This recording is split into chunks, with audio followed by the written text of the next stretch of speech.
Hey guys, Maca here from Melee.co, and it has been over 4 months since I did an update on my journey and how I'm going in terms of Melee, in terms of the goals that I set for myself, what I'm trying to achieve, and that sort of stuff. So I thought I would do an update just to talk about where I'm at. If you don't know me, I am Maca. I am a peach player from Queensland in Australia, from the Gold Coast. We have a small community here. You know, our biggest monthly event would be about 40 people. So at the start of the year, I set myself some goals. My first goal was to get into pro bracket. So we run pools at a lot of the weekend events. And if you make it through pools, you get into pro bracket. If you don't make it through pools, you go into amateur bracket. So I think I did that in January or February of the year. So I achieved that quite quickly. It's September now as I record this. Another one of my goals was to win a game in pro bracket, which I did quite early. Another goal was to get into the top 8 in pro bracket, and so I have come 7th at one event, I have come 5th at one event, I think I've come 9th in another one, maybe 2 7ths and a 5th is kind of my best results at the moment in terms of events. You know, some of those events, the better players weren't there or whatever, but you know, I'll take what I can get. And so my final goal, my big goal, was to be in the top 8 in Queensland. That wasn't really a goal that I had set for myself at the start of the year to achieve by the end of the year. It was something that I wanted to achieve kind of in the next 2 years or something like that. Just be in the top 8 in terms of the power rankings and stuff like that. So one of the guys recently compiled a list of the top 9 players and what their results are against each other. And I'm definitely not in the top 9. I think of the top 9 players, I beat one of them once is my only success rate. So I beat a player who's ranked number 4 or number 3 or something. I beat him once. And, you know, that was a best of 3 and it was kind of lucky. And I just recently played him. His name's Kami and I lost to him. So it's not something that, you know, I can just repeat every week or anything like that. So I'm definitely not top 9 at the moment. Not sure about top 10, who would get the 10th place, probably not myself, someone else, and so not quite top 10, but I would say I'm probably top 15, somewhere in the top 15 mark, maybe, you know, 15 to 20, I'm not 100% sure who's in that top area, but probably top 15 I think I would call myself, and so I've come a lot closer from not even making it to pro bracket at the start of the year to coming, you know, 7th, coming 9th, you know, performing above average at tournaments, which I'm really happy with. So we're getting there. Top 8 is still a little bit away, but I do have plans. Me and my family have plans we're going to buy a van, convert it into a camper van, and do some traveling come March. So that's about 6 months away. So I've kind of got 6 months to achieve my goal of top 8 in Queensland. So I'll see how I go and see if I can do it or not. In terms of training plans, we have our weeklies every week for the Gold Coast. I run a tournament once a month, which I've now turned into twice a month. So I've got 2 weeknight tournaments a month. And I also I go to 1 weekend tournament a month. So currently I'm doing 3 tournaments a month, as well as our weeklies, or sometimes the tournament are the weeklies. So meeting up with people once a week to practice, and then I'm trying to practice most days at home. The biggest thing I've been trying to practice at the moment is I can wave dash, okay?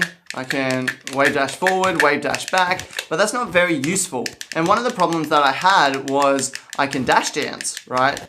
But I would just dash dance like this, kind of in place, and then Falcon or anyone can basically just come into the middle of that with an attack and get me. So I need to mix up my dash dancing with wave dashing to make myself less predictable. And so I would say that's the biggest thing I'm working on at the moment. So being able to run, wave dash forward, wave dash back, and then mix it up. So it's actually harder than I thought it would be to mix it up in a way that's useful and not predictable, because you can do it and they don't necessarily know where you're going to be, but at the moment it doesn't give me any advantage. And last night we played and I came 3rd in the bracket. Most of the 2 people who beat me are similar skill level to me, but I do usually beat them. But I feel like I played really bad last night, but then really I was trying to incorporate this new kind of dash dance game. And I think I was so focused on that I wasn't, you know, paying attention to winning or anything like that. It wasn't an actual tournament, so I wasn't too worried about it, but I do not like losing. I also created a list of things that I feel like I should be able to do consistently. So let me just get out my list on my phone. So things that I should be able to do is to hit more fairs. So often I will do a float cancel fair, but I won't actually hit anything. So let's just pretend this is the other player, the Marth that is shielded there. I'll like kind of go in and I'll throw out like an early fair that just like drops in front of them like this. Not like that, because I actually hit the shield. But I would just, yeah, drop it in front, and then I'll just get punished for that because they can come in and punish my whiff with a grab or with whatever they want to do. So hitting more fairs and doing that better is something that I really want to work on. I want to be able to float cancel nair to jab. This is something that I saw Maca do. He was recently in Australia, and I've seen a Maca do it as well, where they can do these float cancel nairs into a jab like that. Oh, not like that, because obviously I got grabbed by Marth. Yeah, so being able to do it into a grab, being shield positive, because that seems to be quite an effective move. Yeah, like that. There we go. Oh, that was a shield poke. So that's something that I want to be able to do. I also want to be able to run and wave dash forward. So like that. I can actually do it this way really easily. But when I go to the left, I'm actually doing it really well now. But often when I go to the left, I'll like end up in a float or something. So there we go. You saw the float there. Yeah, that one. So I want to get those down perfectly, so then I can start mixing it up and just be confident and be fluid without making mistakes like you saw just there. I want to be able to nair out a shield perfectly. So I can nair out a shield pretty decently in practice.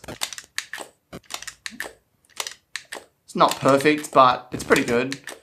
But in a game, I'm playing and I try and nair out a shield, and I always just do this and end up accidentally shield grabbing because I must try and press the two buttons at the same time.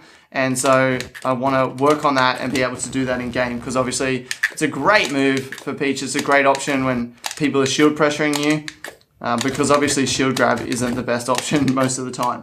So I want to be able to nair out a shield perfectly. I want to be able to insta float nair fast fall. So I can insta float nair, but I never fast fall it because, I don't know, you hit the ground so quickly. I feel like it's not worth it. But then you watch a Maca and Maca do it, and so they do it so fast. And so I want to be able to do that. I also want to be able to wave dash out a shield. I can do it, but not in games. So I can do it in practice, but I just use one trigger in games, and so I need to start using both triggers to wave dash and move around in games.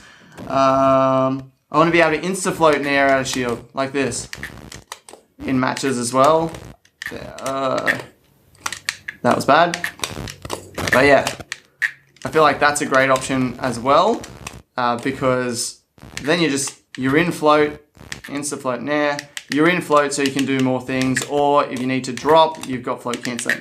So I want to be able to insta-float nair out a shield, and then lastly I want to be able to L cancel. Funnily enough, I can't actually L cancel. And so for some Peach moves, you know, if you do the double jump cancel, it's a great way to change momentum quite quickly. I'm not doing it very well at the moment. There we go. But I don't L cancel my moves. Like, I feel like that might be auto cancelling anyway, but yeah. Or I'll do something like this, and I'll come off the edge and I'll do a forward air.